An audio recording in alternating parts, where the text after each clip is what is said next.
So about 20 minutes ago, I finished watching the entire second season of Made in Abyss in, well, I would like to say one sitting, but it took me 2 sittings, because after episode 8, I had to take a break.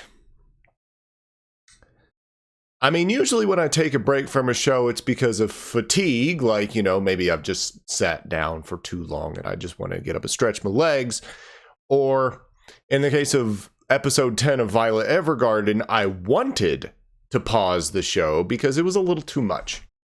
A little too much, a little too personal. It's very similar to events that happened to me in real life. But season 2 of Made in Abyss, that's a whole different thing. That's literally the continuation of my all-time favorite show. You can tell by the total lack of Made in Abyss memorabilia that is set up on my my shelf. Although I suppose I can at least prove something. Here's a box for a Rico Nendoroid. Here's your proof. There, yeah. At least you can see the Hat in Time poster, so you know I like that cutesy moe nonsense. But here's... Aside from Violet Evergarden making me want to take a break, even though I was only watching like 2 or 3 episodes a day, I didn't. Because, I was going to tough it out. I was so exhausted 3/4 of the way through season 2 of Made in Abyss, I had to get up and eat lunch and go do something else. I have never felt like I've been kicked by so many horses by a show in my life. In fact, I will just read off what I texted to my sister after finishing it. Give me a minute. I'm not going to edit this video, so have fun. I wrote, "That was depressing. I felt like I was held under a pool of viscera until I was given permission to breathe. Similar methods of not making its final episode a total downer," talking about, in comparison to season 1, "but good lord, was that a horrifying roller coaster. A horrible, ugly, depraved, soul-draining, dam-breaking, vomit-inducing, dehumanizing, beautiful, heart-breaking series of events.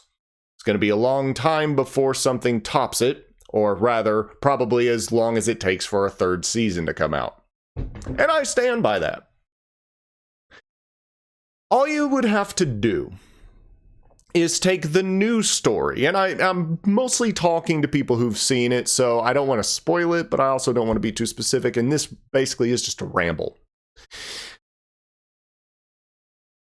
If you could actually take the new story with the new characters, and even if Rico and Reg were not part of the story, you could cut the main 3 out of it, and you would still get probably the single most just ass-kicking show of the entire season, if not the entire year.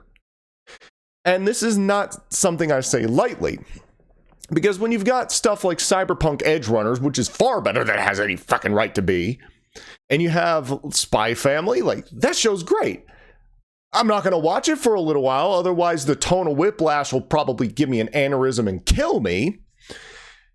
But there's a number of shows coming out that are, some of them are kind of dark and stuff like that. I don't know what Chainsaw Man is, but I think that's supposed to be a slightly dark show. Maybe it's not. I don't know. Looks kind of silly, but at the same time, Made in Abyss looks like a lighthearted show until you get to episode 10. I mean, considering that season 2 starts at the level of depressing, that basically starts at the level of trauma that season 1 ends on, and then it gets worse, and then it gets worse, and it doesn't stop getting worse, and you get essentially 3 or 4 episodes worth of backstory, if not more, and it doesn't stop getting worse until the end, where it's a bit of more of a cop-out. Okay, if there's any real issue I have with season 2, it's that it doesn't seem as well paced. There's a lot of back and forth between like backstory and current stuff, and I know that's deliberately paced out, so it's like you're not flooding people with backstory, but you're not just drowning them in this less interesting place. Like, one of the appeals of the first season is a video game like level progression. You literally have like first layer, second layer, third layer, fourth layer, fifth layer. Although I think the fifth layer was the movie, which the movie had similar issues in pacing that I would level toward second season. First season had one flashback, effectively. There was bits and pieces, but it had one major one. That was in episode 13 with the Nanachi and Midi story. So that's a lot how that almost seems like levity in comparison to the stuff that season 2 pulls off on a constant basis. World building exercise succeeded. Mood uplifter failed. Thrice did you fail, good sir, at lifting my mood. In fact, the way that season 2 ends almost seems like further torture, because the final episode felt like the longest one of the entire season. It kind of was. I mean, I think episode 1 was 40-something minutes, and then the final episode was 40-something minutes. So it was one of the longer ones. But compared to the first episode, which only felt like one episode, and then, like 2, 3, and 4 just felt like every 2 episodes was just one episode, because that was one thing that Made in Abyss is really good at, is making one episode feel like half its length. Because of everything, it's just the pacing is so good. After around the first half, that pacing sort of falls out, and the last episode felt like I watched like 3 or 4 episodes. It was drawn out to shit. I think there was a little bit they could have cut out for the sake of maybe a little less emotional damage, but I don't know. The curse coming back in, and then XYZ happening to character ABC and all this other stuff. I think it made sense, sort of, but it was also felt like it was drawn out, and it ended on an appropriate note, not necessarily a good note, and not good, not a bad note. I'll put it that way. Not a low quality note. It felt like it ended in around the spot that it kind of needed to end. But it didn't really lift my mood. It was like if this was the best case scenario, better men would just have fallen. But one thing I do really like about season 2, if nothing else, season 1 was extremely good about making memorable characters for the brevity that they had.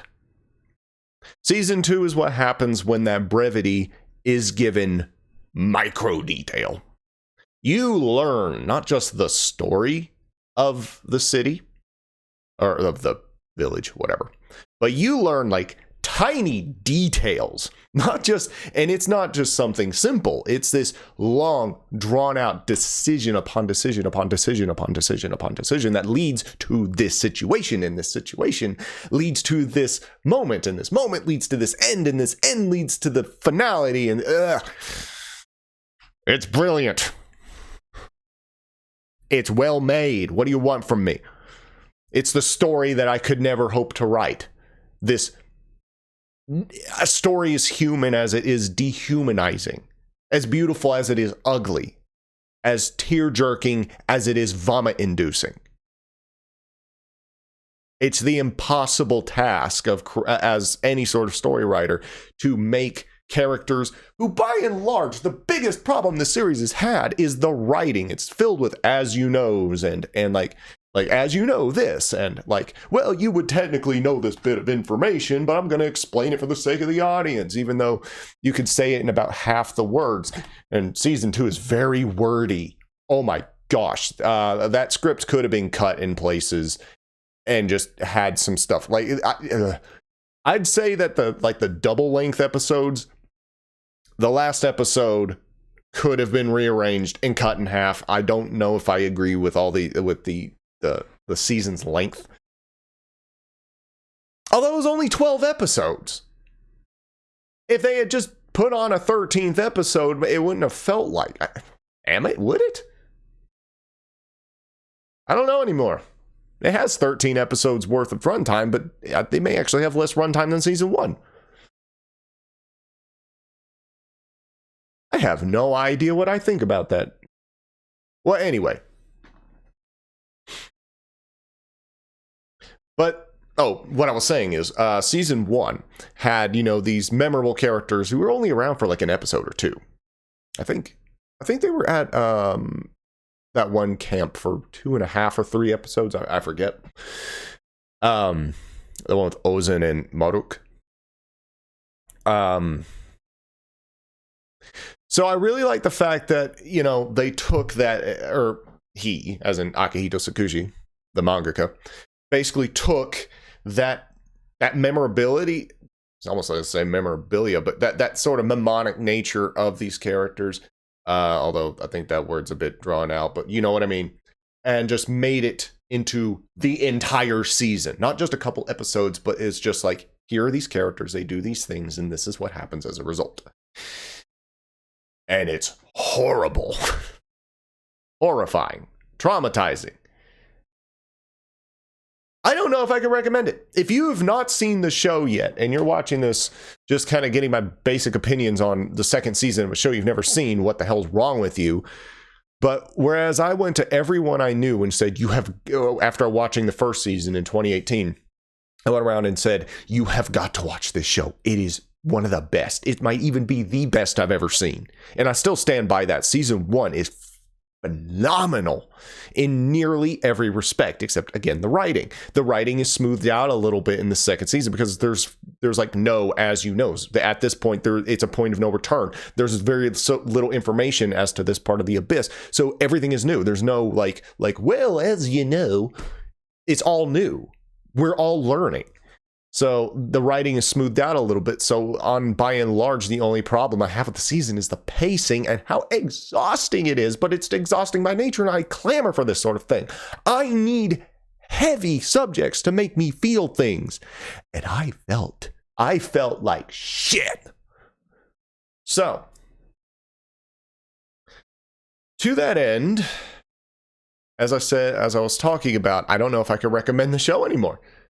Because it's damn near the best that it's ever been. Like, I just finished rewatching Full Metal Alchemist Brotherhood to directly compare it to Made in Abyss. Because Full Metal Alchemist was my favorite show until I watched Made in Abyss. Then I watched Made in Abyss, and I had to come to terms with the fact that after almost a decade, Full Metal Alchemist had just been dethroned. And it did that in 13 episodes. Now that there's more episodes and there's more stuff to go wrong, that Chimera shit seems like child's play. Ooh, that's a potential horrible joke. Because holy shit.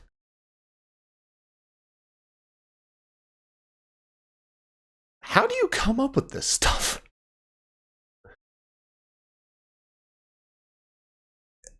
Season 1 of Made in Abyss is brilliant, and I could recommend it to everyone. Season 2 seems almost like a hurdle. Do you want to feel like shit? If yes, watch the show back to front. Because by the end, you are going to be a dehydrated piece of beef jerky who just wants a hug. And I don't like people touching me.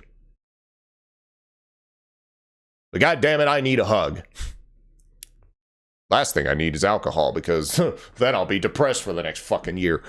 Anyway, I'm just going to be talking in circles, because I don't want to say anything specific. I don't want to get into spoilers, but I basically just had to talk to something or someone so I could just get the pressure out of my head. And now that I've kind of done that and I've rambled on for long enough, I think that's going to be it. Fantastic show. I recommend it. But I also kind of don't recommend it because it might literally kill you. So thank you very much for watching. I am the Dave. Signing off. I hope you enjoyed it. And I hope to see you next time. Hopefully not in any giant holes in the ground, because that tends to go wrong.